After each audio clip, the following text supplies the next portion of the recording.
Hello, everybody. My name is Miles Clark. I'm joined here by friend and colleague Will Gibson for this week's podcast. We were sitting down talking, trying to find some stuff that is going to be new and exciting. To be honest, kind of hard to do this week. It's been more of the same. Yeah. How was your Juneteenth? It was great. It was great. Yeah, I went down to Busch Gardens in Williamsburg for the day, which was awesome. You Cool. said you just kind of hung around and watched Pirates of the Caribbean. Yeah, I never well, don't hold it against me here, but I really hadn't seen Pirates of the Caribbean. So we sat down, watched the first two. Maybe tonight we'll watch the third one, whatever it is, and really get going into the weekend. So it really was nice, though. I will say, having a day off in the middle of the week, I know. and then kind of coming in and one of the other guys in the office walked in, and I was like, "Hey, man, how was your weekend?" And he was like, "It's Thursday," and I was like, "You're right. It is Thursday. Let's go." Your weekend is So Thursday. I'm going to start a petition for every Wednesday to be off Oh, because that man. was a pretty good day. Oh man, that'd be something. Yeah. Anyways, in terms of performance for the last 7 days, everything really pretty much continued to go up. The kind of outperformers, yeah, pretty much outperformers. Crude oil. Might talk about that chart in a little bit later on in the podcast. Emerging markets were up there. S&P 500, Nasdaq Composite up about 1.25% or so towards the downside. Now, though, our biggest losers over the last 24 or wow 7 days. 7 days. Yeah, developed markets, Russell 2000, small caps just cannot get it together, can they? No, that's been like the most frustrating trade. I feel like all the contrarians have wanted to play small caps for so long, and they've looked attractive, I suppose, technically. Yeah. Not like breaking out to the upside, but attractive in terms of a contrarian play just because they've been lagging so much. But that has yet to materialize, and it's super frustrating. Yeah, I mean, looking at the technical picture, returning to a sell signal, testing 2000, which we've mentioned as a really key mark for the Russell 2000. But returning to a sell signal, still in a positive trend there. So I guess that still has it going for it, but really just not Yeah. catching anything. No, I mean they're like the Russell 2000 flat year to date, Yeah. and then the S&P is up what 15 Yeah. or something like that. So I think people are looking at that comparatively. But if you look at the equal weight S&P 500, Right. the equal weight S&P 500 is only up 5% year to date. So the average stock in the S&P 500 is up 5. Russell 2000's 0, and then the cap weight S&P is up over 15, which I think in a nutshell, those three data points tell you a lot about what's happened this year. Yeah, and if you actually look at that SPX EWI chart, so the equal weighted index, it's forming a bit. I mean, it's still really early on, but it's kind of forming a bit of a triangle, right? Where you've got some kind of like higher lows and then a couple higher, lower tops there. So, you know, the average stock hasn't improved as much, of course, as the Right. bigger guys, but still at all like near all time Yeah, highs. like it's at all time highs, so Yeah. you can't like yell about it too much, to be honest. I'm gonna yell. I'm gonna yell. No one will hear us back here. I know. It's like a little tucked away in the back corner. This room is freezing, so if I'm like hunched over, that explains why. But anyways, to this like average stock conversation, this has been something people have been yelling about Yeah. for a while. All these bearish divergences, which is what technicians will say when the major indexes are going up, and then the participation readings, the market internals, whatever you want to call it, are going down. That means fewer stocks are making new highs. The big guys, the generals, are holding it together, and then the soldiers are like, "I'm out of here." Yeah. And we like put a few pieces in our report about that. I think another one's coming out today because that's what people want to talk about right now.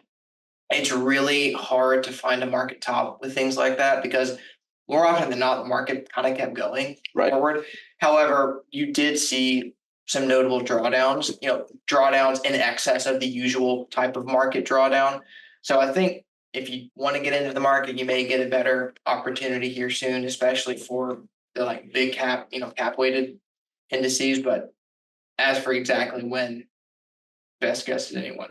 Yeah, and David and I actually talked about this a little bit last week in terms of there is really catalysts for both sides, right? If you want to be a bull or a bear, I right? mentioned yours in the report, but say it again. Yeah. I mean, for your guys who are a little bit more bullish, right? You look at it and you say, okay, well, markets are at all-time highs. Things are still, looking pretty good. But there's a lot of runway for more participation. Looking at small caps, for instance, if those guys do start to participate, that would be nothing but a plus, nothing but a tailwind for the broad markets. Of course, if you're a little bit more bearish in nature, I don't think it's either one of us. But if you're a little not naturally, full disclosure, but if you're a little bit more bearish, you'd say like, okay, well, what happens if Nvidia rolls over tomorrow? Like there really isn't that much of a supporting cast to lift the markets higher. So that's, I think you can make a compelling argument either way, to be honest. Yeah, you can. And what I was mentioning in the report is that similar times in history, when you've seen this, you have seen some drawdowns that are greater than usual. Right. But to your point, I mean, like, again, qualitatively, I think there is a case like, hey, we're at all-time highs with less than half of stocks participating. Imagine if we had full participation, right? Yeah, just flip that on tomorrow. Flip that on tomorrow. But I think to that point, that does emphasize both the bull and bear case because you don't have, it's not as frequent that you get those bigger guys rolling over. Mm-hmm. But when you do, I think that's going to be your more magnified downside because it's kind of like the rug's getting pulled out from underneath that's you. A bear case for sure. Yeah. So I think it makes sense that you would be seeing some more. You know, it's funny. I was just thinking about this. We were trying to like isolate all these times when the market like looks a little toppy. People spend way more time on that and so little time on looking at like, hey, this is how this could work out really well. Yeah. Like people love to talk about bad news. They love to look for tops. I think 85% of the research is probably looking for top indicators and 15% is downside. Now, maybe that's because markets are typically well, it's a lot easier to find a bottom because you're sitting there, you're saying like, hey, this is just like really, really, really washed out. Like when the TWSPX is right now at like 2, you're like, oh man. Or like March of 2020 when like BPSPX was literally at 2% and you had 2% for the uninitiated, 2% of S&P 500 stocks on point and figure buy signals. You probably say like, this is extreme. As low as it gets. Like those who have wanted to sold have probably sold it. Yeah. But like in the moment, I think back and we're like a super rules based, like systematic trend following type of shop. But even us internally, it felt very uncomfortable. I mean, you're sitting like, how much longer can this go on? I mean, even like early March, like March 15th, 16th, maybe like mid-month before we got to the bottom later, you're thinking like, can this really keep going? And like it did. Yeah. So as even you can be as rule based and stuff's washed out, it still feels like wildly uncomfortable and people don't take signals they should. And that's a lesson I think about momentum in general too. Like it is really hard. Momentum, just like the downside, it will say like, hey, it's time to cut this. And you'd say like, well, I mean, I lost on the position. Like it sucks to realize you're losers. It will also towards the upside will keep telling you to buy the market right now. Yeah. Right. Yeah. And it's like, I don't know if like me personally, I'm like, it feels like maybe things could get worse, but like the market momentum is just going to say like, until we see something that like is designated, just stay with it, which is just as, if not harder to do, I think, than the downside too. That's a good point. Yeah. I was thinking too that people naturally feel more pain from losing trades than the enjoyment they get from a winning trade. Yeah, that's a psychology deal. Yeah, it's like losses hurt a lot more than winners help. Yeah. Right. So even if you're up 20%, you're probably going to feel less enjoyment compared to the loss that you would have if you're down 10, which is just crazy. But anyways, tangent. There is a lot of like interesting. What's for the listeners out there who are interested more in learning about that? Because you like that. What's a good book that you've read on kind of the psychology? Well, the psychology of money is a good one probably. Yeah, that's an interesting one. The Psychology of Money by Morgan Housel. His second, I don't even know if it's second book. He probably has more than that. But there's a Same as Ever book by him that's pretty interesting. Honestly, you can probably relate to this. Like the CFA program, the third level is more portfolio management, and there's a big section on behavioral finance. So I took a lot from there as well. Cool. Well, we'll see if You'll get there. we'll see. Who knows? Miles will get there. Miles, full disclosure, he gets the results for level 2 pretty soon. So Fingers crossed. Yeah, no need to cross fingers, man. Full confidence. We'll see. Okay. Well, with that in mind, so we touched on really things being more of the same. We touched on some of the breadth issues, maybe if you want to call them that. The other thing I wanted to at least kind of check the box on today was talking about maybe just like an update briefly on how momentum is faring in 2024. In the first quarter, it was extremely, it's a breath of fresh air, excuse me, because 2023 and largely 2022, it's been a couple rough years. So let's just throw it out there for momentum, right? Back half of 22 was decent as it really caught on to some of the energy tailwinds and avoided technology in what was a pretty bad year. But point being, 2024 opened up its kind of full tilt towards technology, industrials, risk on type of assets. The second quarter of 2024 was still positive. We still saw outperformance for proxy MTUM over the market. It was less intense, I may add, than it was in the first quarter, but still positive. So, momentum in general still looks to be pretty healthy for the most part. Yeah, the kind of what we were saying earlier, the same leaders have been leading and the same laggards have been lagging. Yeah. So people can scream about market concentration being an issue or these bearish divergence is taking place, but from a trend following momentum point of view, it's like, that's fine. Yeah. We're just going to keep owning the winners. We're not owning all of the 58%, 60% of stock that are in downtrends. Right. We were never owning those in anyways, the first place, so we don't really care. Yeah, it doesn't matter. Let them keep going down, actually, because that's going to only help magnify the returns. That's, of course, very isolated point of view. You're not considering the broader system, but I think the point's made there. It's like, we don't need full participation here for trend following to work. Yeah. And I'll just add in a couple more statistics.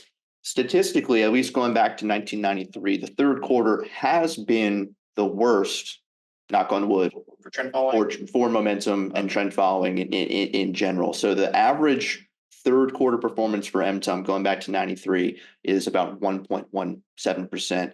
That is in comparison to the best quarter, which is the fourth quarter, probably for the market as well. But the fourth quarter for momentum is up about 5.5%. So that's your kind of spread between the two. That's pretty significant. Yeah. I wouldn't have expected it to be that high. It is. I didn't think, Yeah, but so that's kind of what we're dealing with. I think the main takeaway for you all here is momentum is still healthy, and I think it should be, as long as the core of the market still remains the leader, technology remains the leader, consumer discretionaries, industrial guys, those guys are still towards the top. I would be interested to see, like, if we do get a gradual rollout of technology, what is the leader from there, and then what the impact that would have on momentum. I think initially it would be pretty rough, but I think it could turn around. Yeah. If that trend is strong enough. Yeah, certainly. Any other things we wanted to hit on for today, you think? Oh, something I want to add. So we don't spend a lot of time on this, and I don't think we should spend too much time on this, but it's the whole what could potentially be a catalyst for some change? And I've heard people talk about this on TV, like, we need a catalyst for another leg higher. Like, what could that be? It's like, oh, is it inflation moderating? Is it the Fed? Is it whatever? Some things that are typically go quiet are like quarterly rebalancing type trades. And I think every quarter that's pretty interesting, as we're about to end the second quarter. Equities have been screaming, bond funds not as much. Right. So thinking about demographics and what types of portfolios a lot of people hold, institutions, they're gonna have to rebalance to get those weights back. Right. So I think that's a consideration to have in the next few weeks. Then, of course, like the U.S. election coming up at the end of the year, we've talked a lot about how that really doesn't materially change market performance one way or the other, but still kind of it affects some near-term investor behavior, or maybe some fears. Uncertainty, I think, is probably the answer. I mean, when you look at it and you say, like what are markets actually gauging? And what are markets actually not like? Yeah. Right. It's not specific outcomes, right? It is the actual uncertainty of outcome. Yeah. So I think in either scenario, without revealing too much about myself, I think either scenario could probably reveal some uncertainty in the markets. Certainly. So we'll see. maybe there's some catalyst for, Yeah. for some short-term change. Longer term change has yet to show any signs at this point. Yeah. More of the same. Yeah, I guess. All right. You got anything else, Will? No, I'm talked out. We'll enjoy our short week for Yeah. Thursday and Friday. I thought it was Monday. So anyway. All right, everyone. Have a good one.